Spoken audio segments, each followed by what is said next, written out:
Yung mga kadut friends, magandang gabi po. Araw ng Sabado, no? Tahimik ng lugar, walang mga tropa umuwi sa kanilang mga bahay, sa kanilang mga pamilya.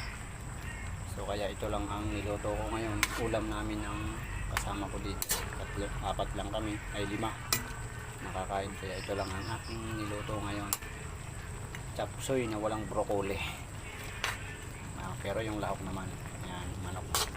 Tapos nilagyan ko po siya ng Alaska Evaporada. Ayan. Sikan lang natin. Yummy. Sarap.